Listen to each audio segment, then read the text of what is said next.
And so we all know from lore that Hogsmeade is the only all-wizarding village within Britain, but we wanted other opportunities to kind of meet other characters out here and to kind of populate the landscape, so it's not just kind of, you know, barren as you leave out this direction and that direction.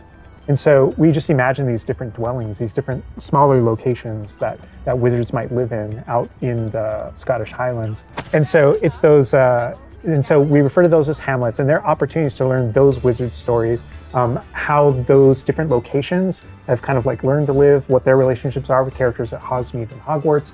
And so they're both quest opportunities out here and a chance to kind of get to know more of the area, even beyond Hogwarts and Hogsmeade that we've already experienced. And you'll also notice on the mini-map, like lots of little icons, and each one of those represent gameplay in the hamlets that you can participate in, you know, whether it's a vendor or different puzzles and challenges or different secrets that exist. Each one of those icons are different opportunities for gameplay. And you'll notice that same thing as we venture out into the open world as well. So when you go out into the open world and you see those icons, whether they're on the mini-map or on your map or off in the distance, those things are opportunities to say, like, I want to increase my inventory capacity. They're puzzles left behind by old wizards, you know, that you can solve that actually grant you those. If you see ruins off in the distance and you visit them, you might find opportunities to actually expand and learn about your ancient magic. And as you kind of encounter different enemies dotted on the landscape, sometimes those characters, poachers or dark wizards, might be hoarding different magical resources that are valuable to you as you're playing the game. So each one has kind of like a way to connect to our gameplay loops and provide different opportunities that just kind of reward you for poking around. I mean, I right away want to just cover all of those points on the map just by going over there. Well, we've flown on a broom already, but there is something that we haven't done so far, and that is getting on our flying mount.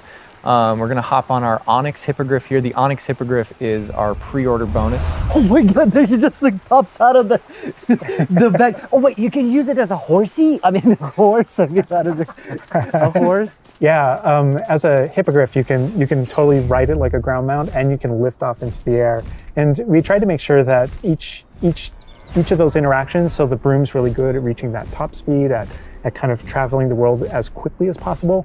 But sometimes it's really nice to get on the hippogriff because of that ground speed or those transitions.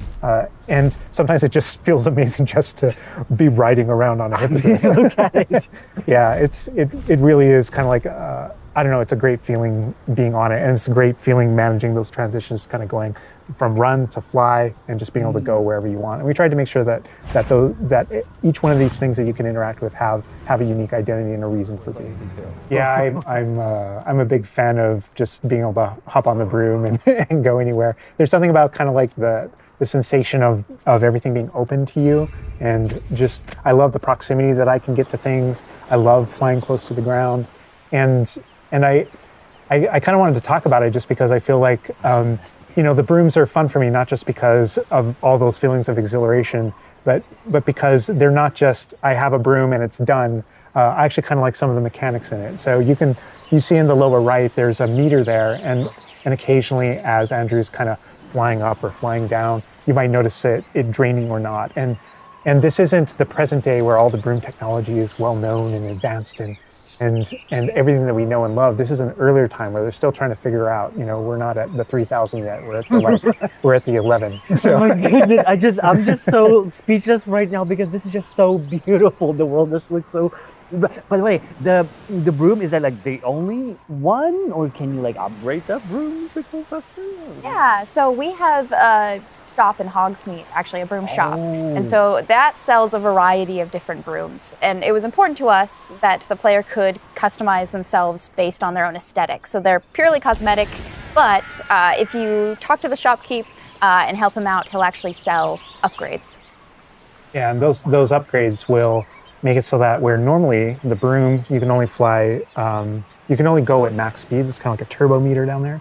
You can only go at max speed without the meter going down, kind of closer to the ground. And as you raise into the air, you'll notice the meter drop. And so those upgrades will allow you to increase that distance from the ground. And the broom owner at the sporting goods store in Hogsmeade is trying to perfect the broom and get better at it and know it better. And you can participate that and get better and better brooms through that. And I love that mechanic encourages you to actually explore the world and kind of stay close to the ground. It's not just a travel mechanic, point A to point B. You're not just flying high over everything, although it is beautiful, something I In really addition love. to be able to care for beasts, you can actually conjure things in this space as well. The house, the cottage. Yeah, right. And so we have like a lot of little ornaments in this area, and a lot of them are purely cosmetic, but they look really cool. Again, it's the personalization of this space. Oh my goodness, no, this is like, I'm gonna spend 8 hours just designing this whole area to personalize. This is like cool, it's like you have this little play area, like a personalized fish tank, so to say, just for the creatures. I love it. Yeah, no, totally. And there's like a decoration aspect, but there's also, we were saying inside as well, is there's a utility aspect to it too. So as you progress in the game and you're able to purchase more conjurations, you're able to speed up your process. So one of them, for example, is the food processor, which allows for the beast in the space to automatically get feed, so you don't have to do it manually. And so you're really building the progression for yourself here. In addition, there's also a toy box where you can, where you can play with your beasts. And you'll see here, yeah. So you can, there's a bunch of toys in it, and each beast has their own favorite toy. So as you can imagine, the moon calf really likes the moon ball, or the Kneazle, as like a little cat, really likes to chase the yarn ball as well. Right. And they're super cute.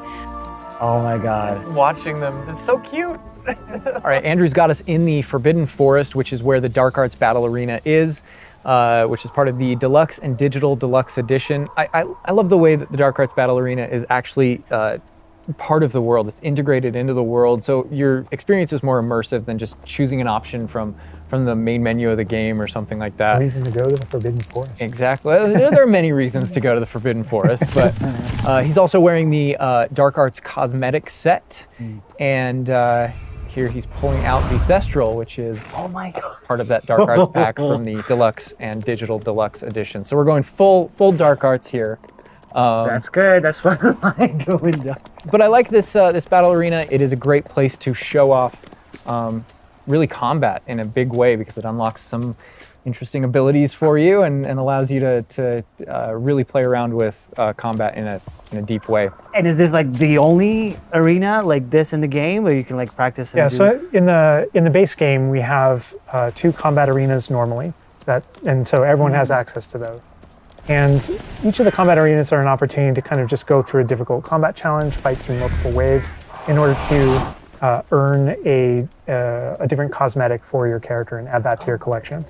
In the case of that's no different than the Dark Arts Battle Arena. That's also true of the combat arena. But one of the things that we're excited about in the Dark Arts Battle Arena that people can do is you come in preloaded with different abilities. So the unforgivable curses are something that everyone's going to have access to through the base game and going to be able to earn, and they can make choices in order to kind of like add that to their repertoire, and they can also commit to that down with certain talents and things like that. When you play the Dark Arts Combat Arena, you actually have access to all those things as kind of like a way to test them all. And so it's a chance to kind of like tour and play with the Dark Arts and decide whether or not that is a path that you kind of want to go down. But yeah, everyone has the same ability to explore the Dark Arts. This is just kind of like a way of previewing. And again, a great place for us to show off combat in general. So I think we're gonna jump in here. Andrew's gonna start battling, and we can start talking about everything you're seeing on the screen. All right. Oh, they just about the cadavers right away. Oh my God. We're starting off strong. Oh my God. Was that Kujio? Oh my God. That's so cool. Yeah, so that you'll notice right away, like when we used Avada Kedavra, that guy's health bar went from instant to 0, and we really are trying to honor the way Avada Kedavra works in the game, even in some pretty extreme situations. You'll notice that like the meter takes up a lot longer to a little kind cooldown. of build up as a way to kind of deal with its extreme power, just so that it's still fun to use. And then there's some ways that we'll probably talk about to adjust that. But I don't know. I don't know if there are things on the screen that you just have questions about. Well, like I see like little blue things pop up from the enemies. Also, before like that sign. Well, it's like, so in the community we call it the ancient magic sign. I don't know if that's how it's called Yeah. in the game.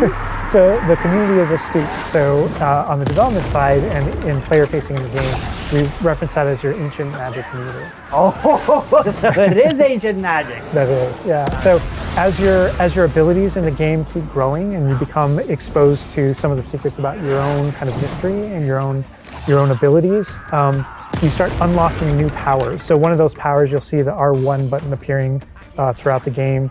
That's an ancient magic throw, we call it, that allows you to kind of like draw an object to you and fling it at an enemy.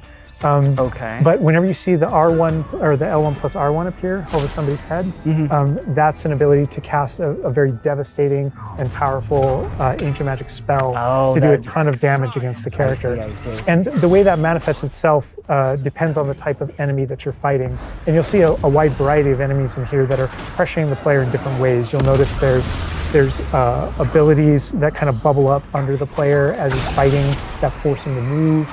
And there's different ways that we want the player to kind of move around on the battlefield.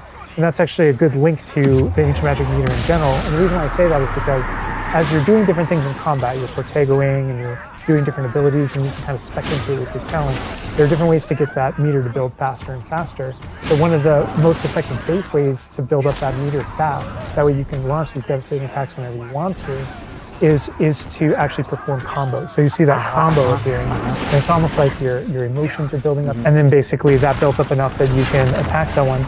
But as the combo meter builds up, at some point you strike someone and a piece of their magic kind of falls out of them. You'll see these blue orbs in the game world, and there's something that only you can see in the narrative, in the world. And it's another reason to move around on the battlefield. If you can go up and collect those things and suck them in, they give big jumps to that ancient magic meter as we're playing.